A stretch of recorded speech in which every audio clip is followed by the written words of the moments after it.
Hello, everybody. Good afternoon. Thank you for attending this webinar on creating the illusion of complexity. And thank you, Kurt, for the introduction. I'm going to get right started because, obviously, in the interest of time, I will also say that I'll apologize up front. I tend to be somewhat verbose at times. This is something that I do have a lot of passion about. And if I do run up into the end of time, at the end of the time of the webinar, and you have additional questions, I'm happy to continue our discussions offline and in groups, individually, as you may see fit. So by all means, please, any questions that you have, make sure that you submit them or just get in touch with me, and look forward to speaking with you about this further. So we're here to talk about creating the illusion of complexity. I like to start these things, and some of you may have heard this before, but having been in the space now for almost 25 years and looking at things from an experience-based approach, it has been both a surprise on the one hand and saddening on the other to see, to hear the announcements that continue to come out, and I'm sure many of you have experienced this, where organizations are expressing that they are going to be laying off thousands, even in some cases tens of thousands of people over the next period of time. And I keep waiting for that next statement which goes, and our expectations of output are going to be reduced accordingly. That never comes. I never hear that. When HP said 30,000 and Bank of America said 10,000 and Citibank said 11,000, I never heard that, and maybe I'm just not reading the right publications, but it just doesn't seem to happen. And I find that very surprising, because that means that from yesterday to tomorrow, these organizations are expecting that everybody in their organization, whoever's left, obviously the many that are left, are somehow going to change the way they operate and become more productive. And in fact, with these numbers, relatively significantly more productive, without any expression of how that's going to happen. And in fact, ironically, as I'm sure all of you have experienced, those announcements come with a reduction in your budgets. So the one part of the organization that is actually focused on possibly enabling these changes to happen is hamstrung to some degree, or you're supposed to do it with one hand behind your back. And so we're talking about facilitating relatively somehow change, and even dramatic change in terms of the way things are done, and yet there doesn't seem to be any focus on how that's going to happen. Now clearly, if one were to take a step back and look at this very objectively and without any pressures and say, if you had your druthers, what would be the best way to do this? And obviously, since you're all muted, I can't wait for you guys all to respond, so we'll make that a rhetorical question. And the answer that I'd be looking for is that experience is the best teacher. That's an age-old adage. And in fact, throughout history, it's been through how did people master or gain expertise or mastery in any field that they would focus on. It was through apprenticeships. It was through actually doing the activity, whatever it was. And so experience, as we all know, is going to be the best teacher, except that the school of hard knocks is both very costly and very time-consuming. And so our flexibility to use that as an approach is obviously going to be seriously hampered. So on the other hand, is there a way that we can capture experience, that we can put it in a box, make it scalable, make it something that we can actually fundamentally deploy and make available to our participants so they can make these changes through experience? Then that's something that would obviously be really a great thing to be able to do, I would think. And so in this context, I'm going to equate simulation with experience, and it can be simulation in a variety of contexts. So simulation will be broad in terms of its definition. It could be computer-based simulation. It can be scenario-based simulation or quantitative simulation. It can be software sim. It can be hardware sim. It can be role plays. So it really doesn't, it's not limited.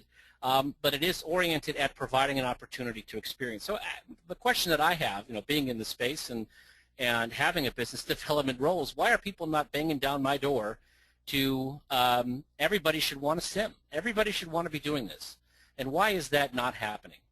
And so what I'd like to suggest is that, historically, actually, I don't have to suggest this, we all know that, and probably the first things that popped into your mind when I asked that question, was time and cost. They're too expensive, or they take too much time to produce. And in fact, that used to be true. It was not unusual to have $1 million simulations that took a year to produce, and that was okay because you had a big initiative that you were implementing and it was worth it. But people obviously are not sitting around with $1 million budgets that are ready to be spent, nor do they have a year to wait until this kind of thing would come online. So those things obviously were concerns, but trust me when I tell you, and if you have any questions about this, that's for afterwards, but there are plenty of tools out there now, as well as methodologies, and I'll talk a little bit about one of them, that make both the time and the cost not much worse than, if worse at all, than what you'd be doing anyway. So this is just, now it's become an alternative, a potential arrow in your quiver that it's not always the answer, but it is certainly an answer and should always be there. And the question is, and why is it not? And I'd suggest to you that is, in fact, a lack of understanding. People just don't understand the power of SIM or the fact that it's not that complex to do. And so the first thing I really want to do, what I want to focus on from the standpoint of the program, and I'll just give you a quick agenda, is first thing, before we talk about creating the illusion of complexity for our participants, first thing I want to do is actually break the illusion of complexity that you may have, or that maybe your bosses have, about the actual what simulation is, and that it should be something that is on top of everybody's mind. Then we'll talk a little bit about using SIM, and then get into this idea of, now that we have an understanding of that this is something that's actually within our grasp, then we can go about creating the illusion of complexity, because it really, and you'll begin to see why it's an illusion of complexity, and it doesn't need to be more than that, although sometimes it is going to be complex. And then I'll show you some examples, and hopefully we will be able to fit that in within our time frame. And again, I apologize if I go a few minutes over. But that's the approach, and we will make these slides available. I think it's being recorded so that you can come back and see these as we progress.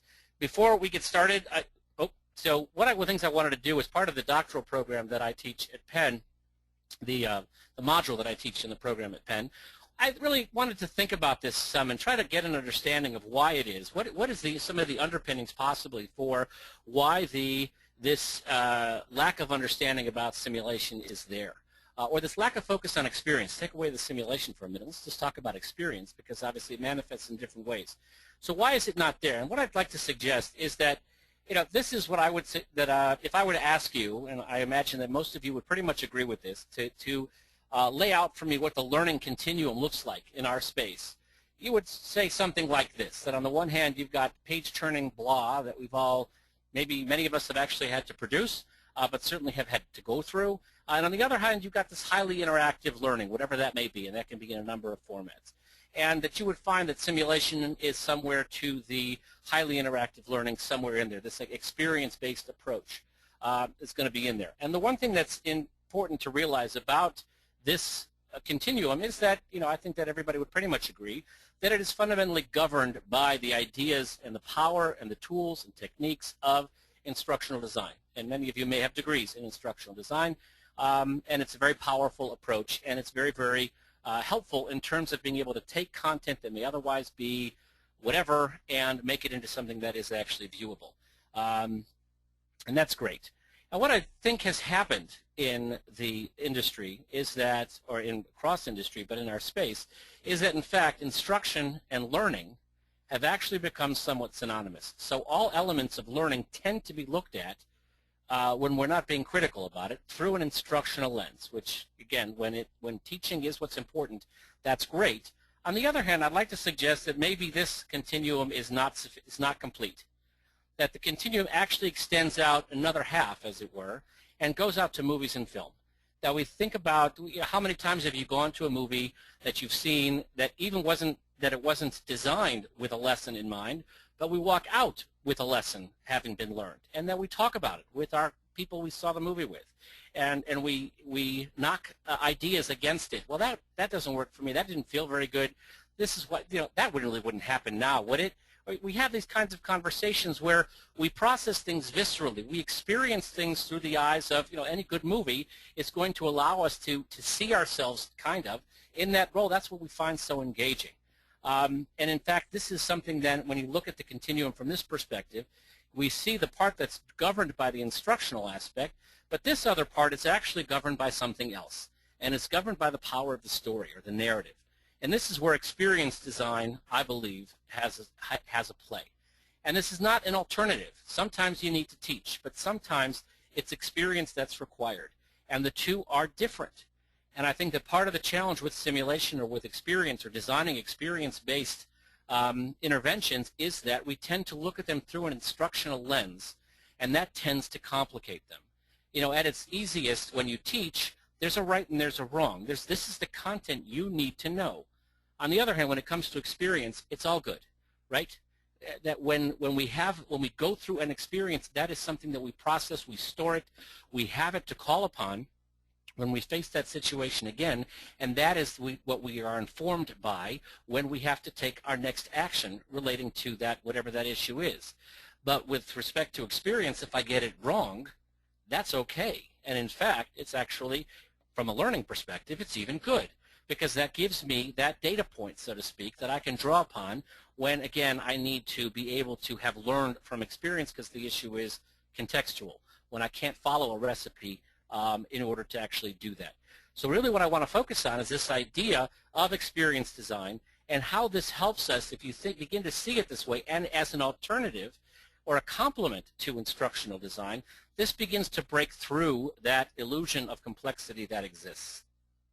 So before I jump into the rest, I do want to make a point here just to let you know if this is an area of interest to you and you didn't know about it, or if you're still on the fence, we are having our Immersive Learning Conference, the annual Immersive Learning Conference in January. Just wanted to make sure everybody is aware of that, because it's pretty exciting, the lineup that we have focusing on some industry experts in this issue of immersive learning, and so we'll come back to that, but I did want to make a point just in case people have to jump off, that this is there, and please look at it. And we'll be providing a code, even though the early bird has expired. For anybody who's on the call today, you can use that code and still get the early bird price. Okay, so as we go now down this idea of breaking the illusion, why is it that we have this illusion of complexity? So I'm going to stop talking for just a second and let you process this slide. It's a very deep slide, one that takes a moment to absorb. Sadly, I can't hear the chuckles. I do usually enjoy the opportunity to see as people begin to see what we're talking about here. But what I'm putting up here is this idea that this is what mindless thinking is all about. Okay, and I think that the illusion of complexity around simulation is driven by the fact that it's not really thought about critically because it's not understood.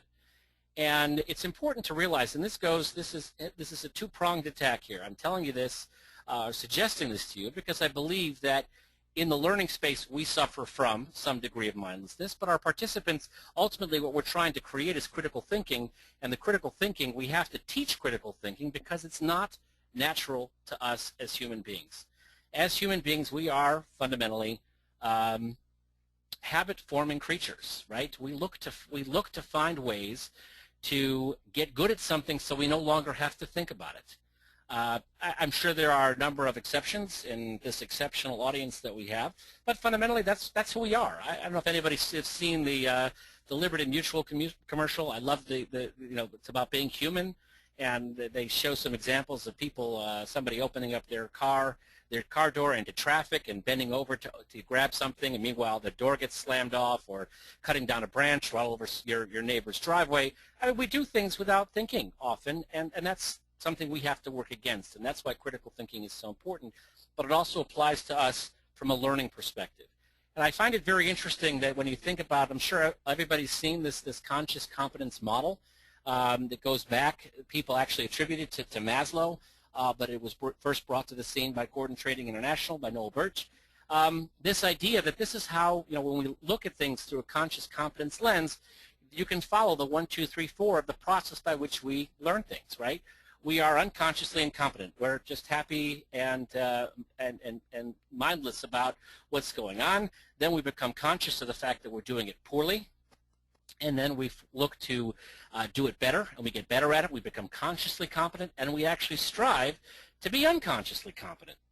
Really?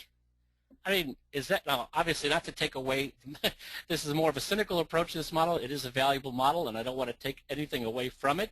But at the end of the day, this is what we're talking about. We actually encourage the idea of mindlessness. Get so good at it that you don't have to think about it anymore, and that's what leads to roadkill, or to paving over roadkill from the previous slide. And so this is something that I really think is important to recognize as we think about how we approach issues that are presented to us. We have an initiative in our organization we have to execute. We need to change behaviors in the following. We need to build skills to do the following. We need to, whatever it is, we need to create greater bench strength. We need to be able to do better performance management. We need to understand business acumen better. We need to use this piece of software better. Any one of these things, we have a traditional approach. This is the way the organization has always done it, and sometimes we need to break through that. Now, what are the things that keep us in this mindlessness trap? What are the things what are the things that keep us here? And I'm going to give you a few examples here. I would point out at the bottom of the screen, Ellen Langer. There's a book called Mindfulness. She's a professor at Harvard. She wrote a book called Mindfulness. I believe it was in the late 70s or the 80s. Great read. It really goes through a lot of this. But here's some of the things that you can read about. Some of them are covered in the book, and some are some ideas of biases and heuristics that are out there that, again, keep us from making critically thought out decisions, or why smart people make stupid decisions. We are habit forming, so we have habit or automatic behavior. We get trapped by categories. We have this initiative, and this is the e-learning department, and so you need to produce e-learning versus defining things elsewhere. We tend to categorize things to better organize them, but then we get trapped. There's the risk that we get trapped by them. We get focused on the outcome. I need to create these better performance in the following, but my goal is to actually create this e-learning module, or this ILT, and so we get focused on creating that versus losing sight of how do we get people to actually perform better.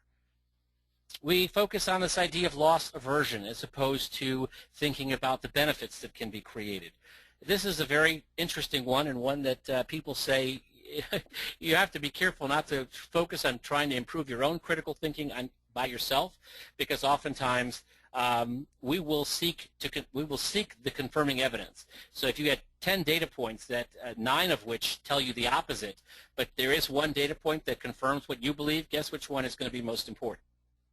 Or more importantly, I'm sure you've experienced this with your boss, where they have an opinion, and they look and they find confirming evidence for their point of view, or your spouse, or whatever the case may be. This is something that exists with all human beings. Groupthink, which I'm sure everybody has heard of, we tend to, again, we're also herd creatures to some degree, and we do follow the herd. And this is the ways, unless we can take a step back and say, well, wait a minute. One of my favorite lines, for those of you who like Monty Python from Life of Brian, was, "We are all individuals," and then this entire crowd screams, "We are all individuals," and one voice screams out, "I'm not." Anyway, so the idea, we need to avoid this idea of groupthink. The sunk cost fallacy. How many of you have experienced this idea about, well, we've spent so much money on our LMS, we're going to make sure we use it, darn it, even though for a particular issue it may not make a whole lot of sense. And the halo effect. This e-learning module went so well, it means everything we do has to be done in the same way, because we put a halo over a particular project or a particular person who executed a project, and we tend to overstate sometimes. And this is just a few of the things that are out there, and I encourage you, but this is what to look into this, because this is what keeps us caught in these traps of mindlessness, which creates this illusion of complexity. And what I'd like to do now is to switch over a little bit to transition into, why is simulation not that complex? And why is it different than teaching? Or why is it different than instructing? So that we can begin to look at where, there's time for teaching and time for experience. How does simulation allow for that, allow for experience to flourish, so that in fact we can accomplish the goals that we have, that our participants have, that our business unit leads have, that our CEOs have, that our organizations have, in terms of being able to increase our performance. So experience is the best teacher.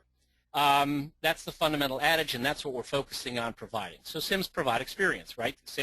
A simulation is, in essence, a simulation of real life, a simulation of the task, of the job, of the environment, whatever the case may be, whatever's important, or the combination of all of those, that provides you an opportunity to learn by doing, by experiencing the issue and getting a chance to deal with it. And we'll delve into that a little bit more. It's going to expand our evocable experience base. Okay, if I were to suggest to you from a purely lay perspective that the way we make decisions is that somewhere in our brains, when we're facing a contextual situation, we have an experience portfolio. We have a portfolio there that is filled with our experiences, and our subconscious will sift through that very, very quickly, and we'll glean from that what we can that has a play in whatever situation we're facing, and that in essence is what informs our gut. But what happens when that portfolio is empty? So I have to do things differently.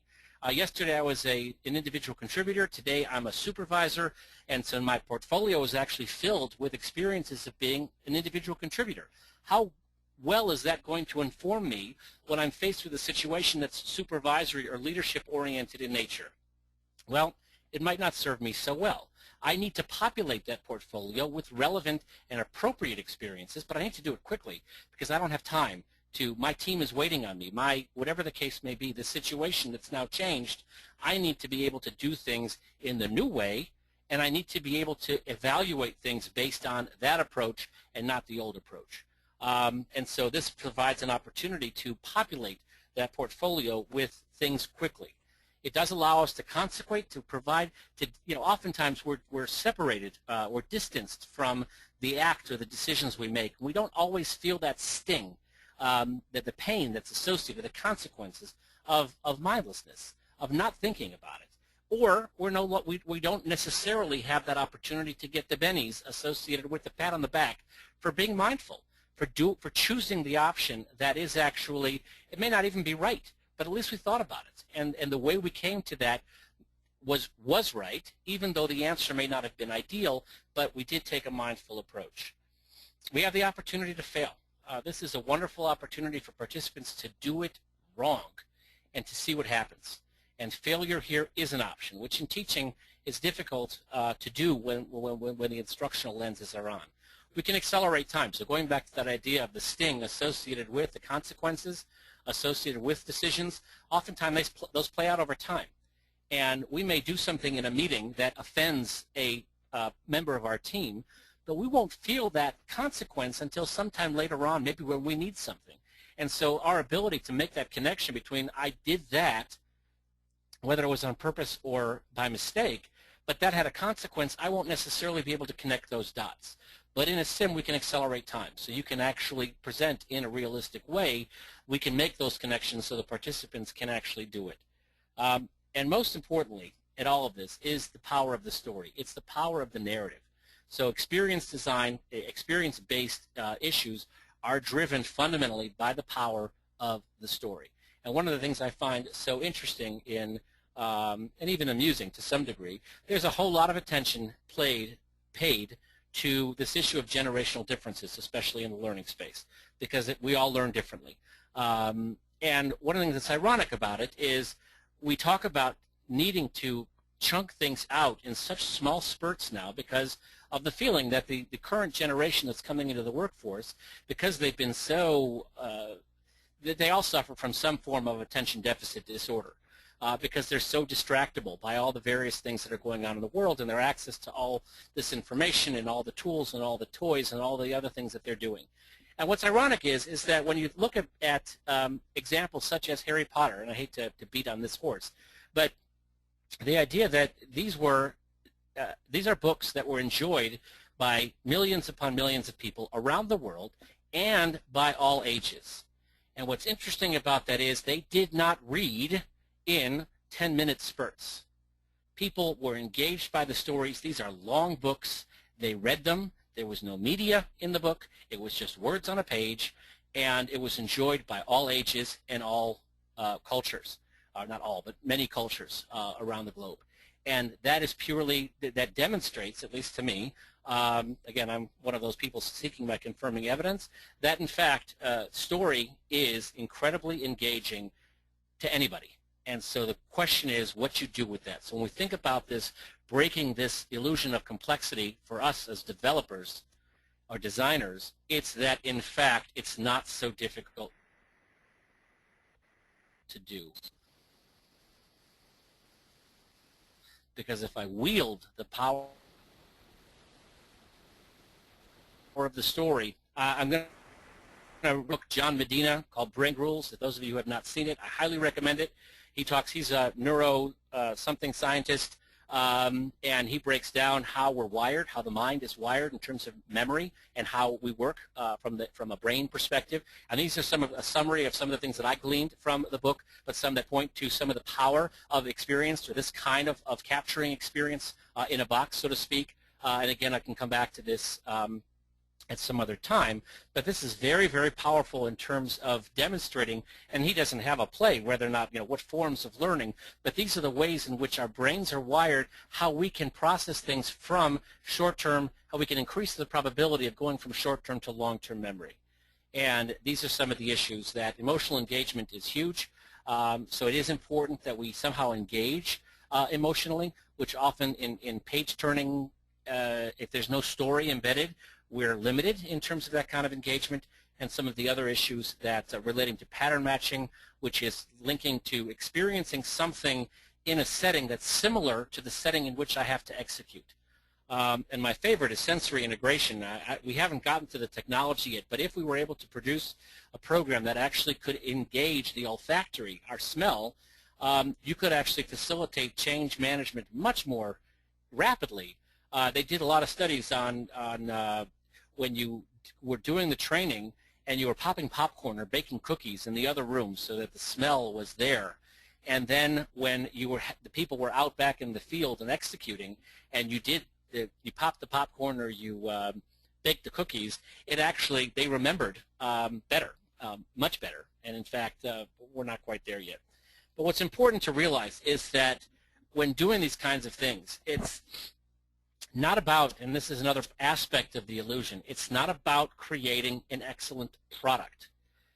It's about creating excellent performers. And sometimes simple solutions actually can be very, very powerful. And I would love to tell the story at last year's Immersive Learning, or earlier this year's Immersive Learning, the first annual Immersive Learning Conference. One of the participants got up and shared an experience that she had where they were charged with doing some leadership development activity, and they had very little budget to get it done. But they had a great idea from a design perspective, and they actually deployed a simulation on leadership development using SurveyMonkey, and apparently it went very well.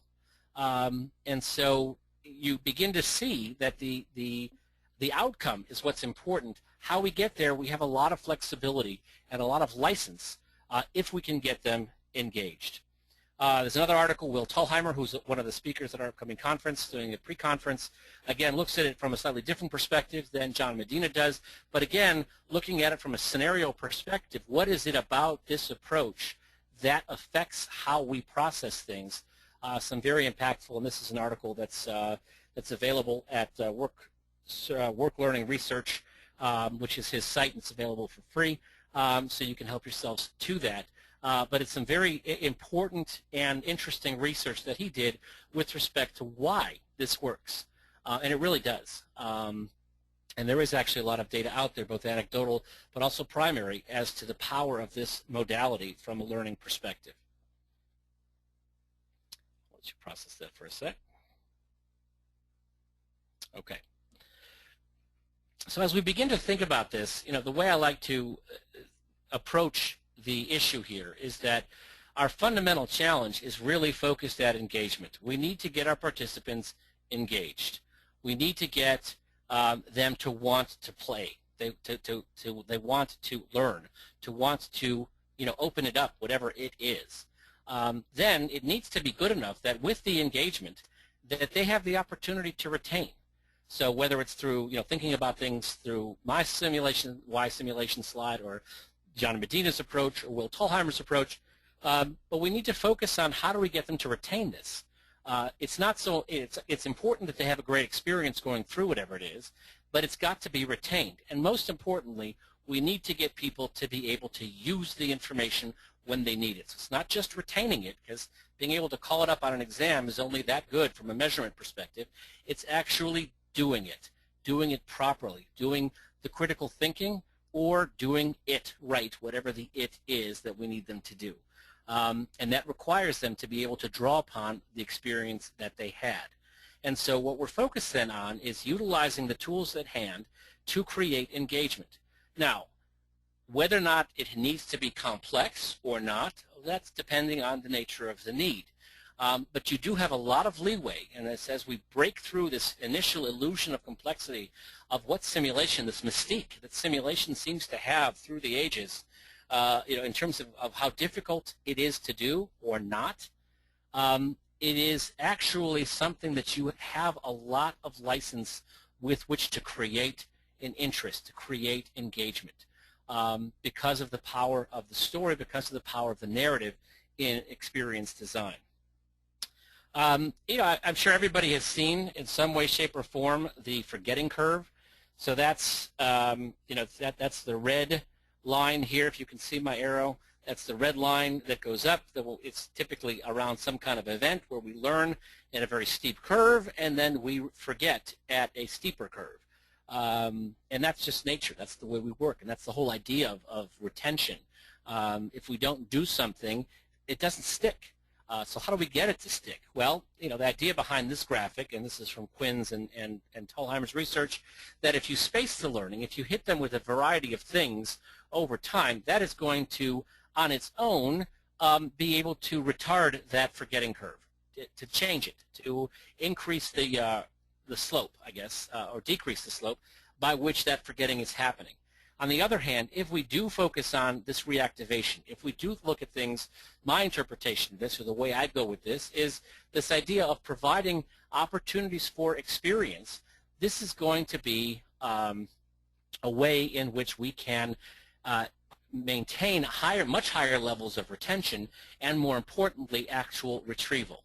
And the way to do this is, again, to take out, there was, one of the projects I was involved with back in the 90s was we actually simulated the drug development process from compound through launch, which can be a 15-year process for a pharmaceutical company, from the idea of, from the molecule stage of when it's just, a variety of molecules that we're now going to turn into a drug that will then be able to be launched and hopefully be a blockbuster.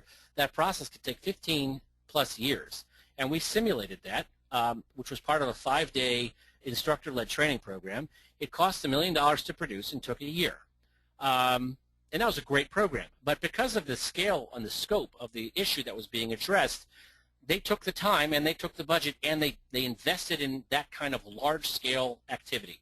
With the tools and currently the technology that's out there today and the modalities that we have, we can space the learning much better, and we can create shorter spurts, to get people engaged, because we don't know when that light bulb is going to go on for participants. We do know that if we can continue to give them stuff that they want, that they need, and give it to them in an engaging way, that eventually that light bulb is going to go on, and we'll be there for it to flick that switch when they're ready. And so one of the tools then for breaking the illusion is something that I call the anchor story. And that is that, if you've got this idea of the spaced approach, this can take place over a year, it's not necessarily the experience we want students to have when they go through a specific activity, but what experience do we want students to have over the year? If we expand our perspective to encompass a much broader sense of time, participants may only, because of the mindlessness that they have right now, they only orient to learning in shorter spurts. That means we have to be much more impactful with the time that we have. And if we can engage them with a story, but we start the story off at one earlier point, and then we continue that story throughout. So that becomes our anchor story, and we can have a story that manifests in a simulation, in a role play. We can have a story that then is continued in an e-learning module, or in an instructor-led training, or it's a case study, or it's something that happens as part of instructor or facilitator-led debriefs, a lunch and learn, where we're just going to talk about an issue that's going on or something that happened in the news, and we want to talk about the application based on what you've gone through, and we can talk about it in the context of the characters or the story that's already been created. We reduce the, again, I'm going to pop through this quickly so you see the orientation here, but the idea is that we want to be able to create that opportunity for engagement that allows us to dip in and slip out very, very quickly and engage them right away. and get them wanting more, because they want to know what happens. Because these characters, these stories, the products, these things, they take on a life of their own, and people begin to actually attribute things to them that you may not have intended. That's the natural process. But then if you can take advantage of the social aspects of social media and engage them in the variety of tools that are out there, this allows the experience to be enriched organically, and it allows people to learn from each other. And the learning is expanded exponentially because it's now out of the box, so to speak. And so the idea of using an experience-oriented approach, which is what experience I want people to have, giving them an opportunity to do it in a way that's engaging, and then allowing this experience so that they have their own individual experience, but then they can share the experience. It doesn't have to be in an organized way. It can be disorganized, but now everybody has that shared experience. They all know who these characters are. They all know who these products are or the company is, and this allows for the process to be engaged. And again, it's not something that necessarily takes a whole lot of investment to get it started.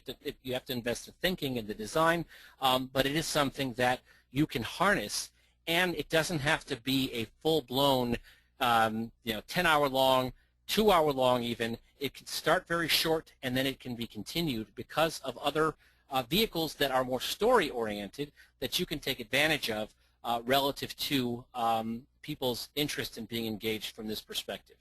So when we talk about distinguishing, again, the idea of experience from instruction, it's important to realize that the focus here is on, when we're dealing with experience, it's about critical thinking. And how do we focus on critical thinking? I can't teach you, this is what to do to be critical. It is going to be done. It is going to be done in a way that is experiential in nature. And what is, if we break it down to its component parts, what is that? And when is the learning taking place? Because whereas teaching is happening as it's delivered, in experience, learning is going to happen in a variety of ways that you can then leverage, because you don't have to. It again takes away some of the perceived requirement, another aspect of the illusion, that we have to do it all in the scenario. We have to cover everything in a scenario that we're going to provide, even though it's story-based. And we don't. Because when we're dealing with experience and not teaching, and not instructing, we have the opportunity to present an issue in the scenario itself. So provide an opportunity for people to exercise judgment. They have to think. The second aspect then, the second aspect of where we go then is that we want them to experience the consequence. So the consequence that they experience, there's a lesson in there as well. And so part of the lesson is first in the critical thinking, in the making a decision. The second way that the learning is going to take place in different aspects of the learning is in experiencing the consequence. And thirdly, it's then getting the feedback. Why did that happen? And understanding whether or not from a scorecard perspective, which may present some of the observable behaviors that manifest in that scenario, the financial elements of that scenario, whether I did the process correctly in the scenario, customer satisfaction, whatever the case may be, and then narrative, explaining what was going on. That's another place in which the learning can take place. And that all comes together as part of the experience that the student has. So we have flexibility to present a scenario. We can present a consequence to that scenario based on the decisions that are being made, and then be provocative. And we can actually, one thing that has been so much fun in doing this kind of approach is that I can set up an audience and provoke them by creating something that is not normal. Have a consequence be that something that would not take place realistically. Obviously, it's got to be somewhat realistic, but not in their environment. And it provokes a react. Wait a minute, this wouldn't happen. That would never happen that way. And then gives me the flexibility to go back and say, well, why not? And if they can explain, if they can answer that, then I've accomplished my objective, because now they understand what's going on in that scenario, and that they can elaborate from there, extrapolate from there in terms of its application. So when thinking about this idea of experience, these are the various levers that we're able to pull to create. And now we're getting into this idea of creating the illusion of complexity. Because I'm going to, as a student, I'm going to attribute more to this than you as the designer may have intended.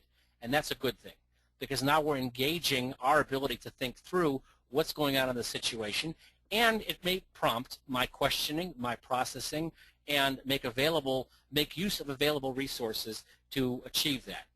So now when we're talking about this idea of starting with this premise of the critical thinking of not needing to do everything at once, so I combine and doing it from a story, from an engagement story perspective, and I combine it with the goal of critical thinking, because this gets into one of the other aspects that make the idea of simulation of a decision tree oriented application complicated, and I think what feeds this mystique is the idea, the actual metaphor of the decision tree. It's a pretty intimidating concept. It's a wonderful metaphor to describe the exercise until you actually have to do one. And so, I think it's important that we leave that metaphor at the door because it doesn't actually need to be a big tree. If you're envisioning a tree with a lot of branches and a lot of, massive float charting, or a whole lot of a very, robust tree, that can give you a headache just thinking about it. And in fact, that's not what's required. So this idea of focusing on the objective of critical thinking, of thinking about it from a story-based approach, this is what can happen. This was a quick sample scenario out of a compliance simulation we done for a pharmaceutical company. Won't get into the complexities of the issue, but what I want to call out is, as you look at this, you see the title of this scenario, Visit Mother-in-Law. Okay, so I'm guessing that everyone in this audience, you all either have a mother-in-law, had a mother-in-law, know somebody who has a mother-in-law, or have heard many, many stories about others' mothers-in-law. And so it provokes or evokes some interest, and even emotional engagement perspective. And then when I combine it with a picture, and there's no media here, there's no video, there may be some audio, but let's just say there's nothing but text and a picture, I've now potentially got you hooked, especially if this is something relevant to your specific issue. So these are story elements that I'm using to, let's be frank, to manipulate the audience and get them engaged. So now I'm kind of tenderizing the issue, and now this comes out, this is in the pharmaceuticals and compliance, the issue is sampling, leaving samples, giving samples out. Pharmaceutical reps have samples, but they're not allowed to give them to anybody but doctors' offices, because only prescribing physicians can prescribe medications. And so here your mother-in-law wants some of your samples. She needs your medications. She can't get them herself. So what do you do? So this is not a complex tree here. There's two options. You give them to her, you don't give them to her.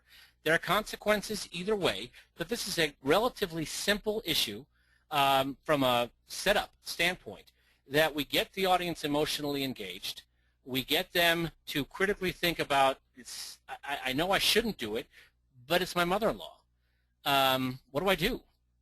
And this is a simple way of using elements without having to go into a complex, huge storyline.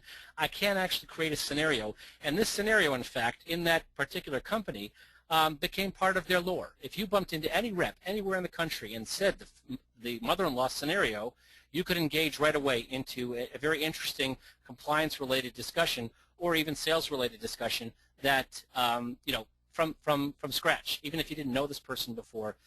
And especially if they did know each other, it was just hugely engaging. And it set up a situation in which, even though it was compliance training, the people in the field looked forward. And I repeat that. They looked forward to the next year's compliance training they were going to have to go through. That's the power of the story. You can take something as dry and as annoying as having to go through the same materials over and over again every year, compliance related, and actually make it something that is desirable. And that's what this allows for. So it's important to remember that, to distinguish between experience and teach. They're not replacements for each other, and they are fully complementary.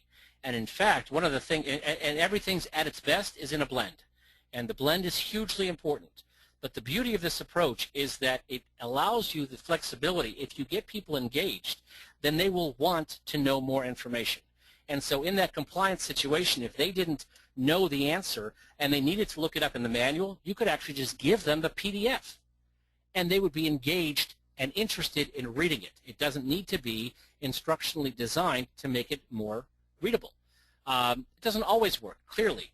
But you can, because sometimes you just need to teach, and that content needs to be designed appropriately and effectively. And so these two work so well hand in hand, but they can't necessarily do what the other does. You can't teach in simulation. You provide experience in simulation.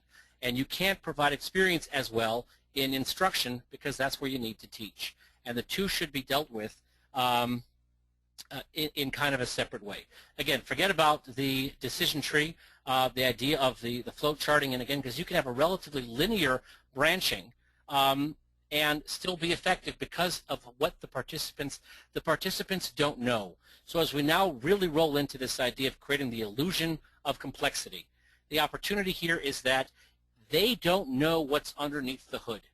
So if I have a situation in which there's 10 issues I need you to consider as my students, and it's really important that from a critical thinking perspective, you actually think through all 10 of those options.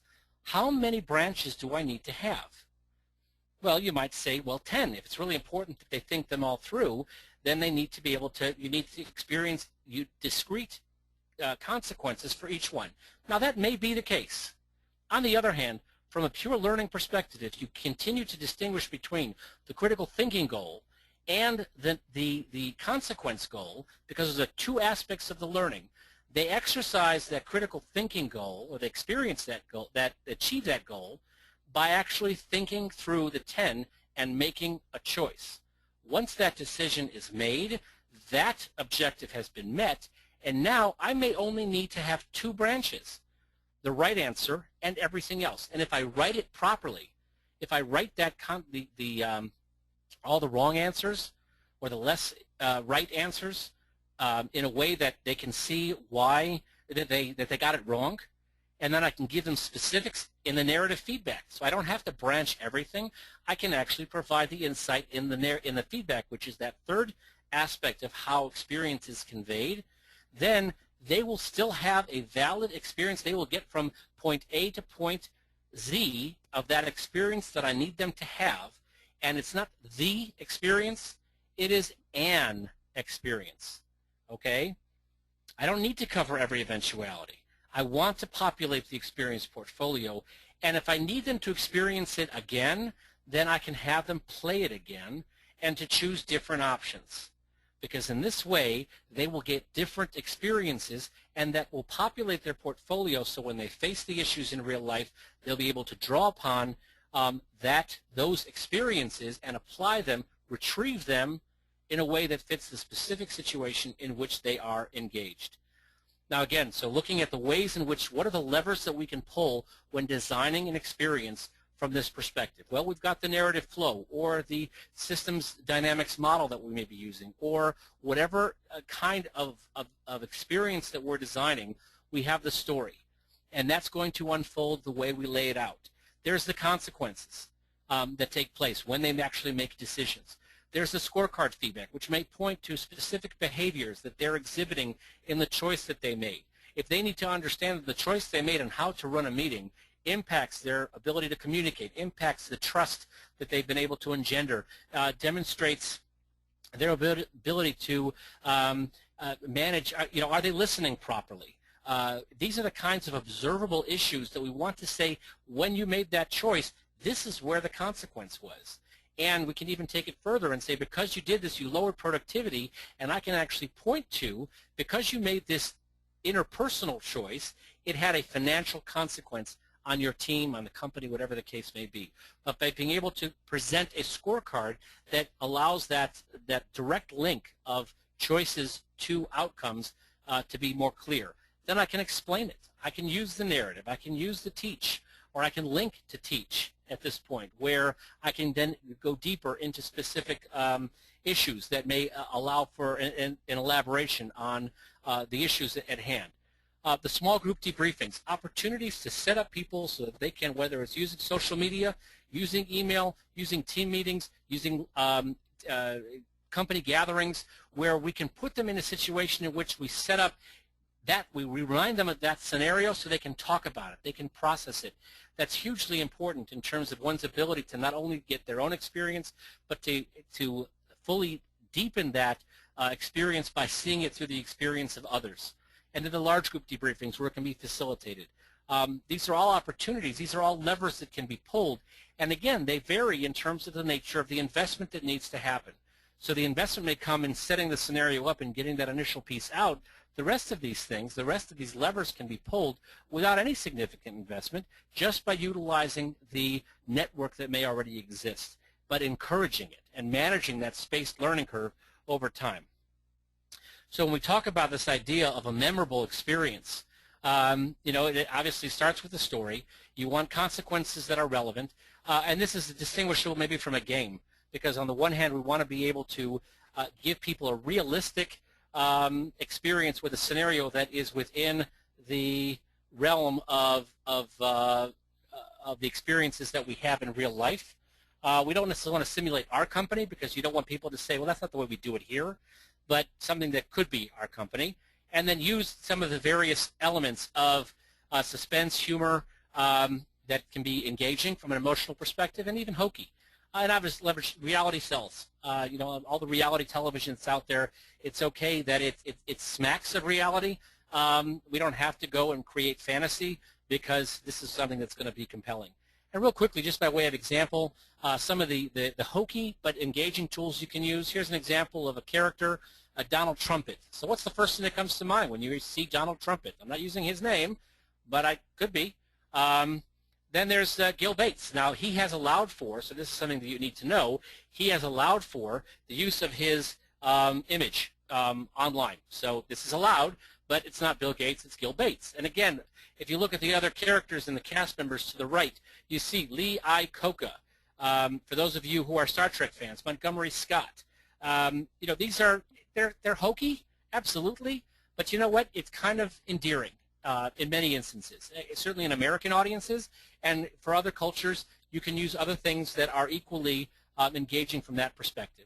When it comes to creating an environment in which you have tools and you want to keep it real, this was a hotel scenario where we wanted them to, they would engage cross-functionally in understanding how to approach customers from all the variety of services that the hotel provided, but we needed them to look at things, understanding the relationship between discounting and things like that, and the desire to host things. Both they have to understand occupancy and revenue. They needed to understand these relationships, so embed the real tools.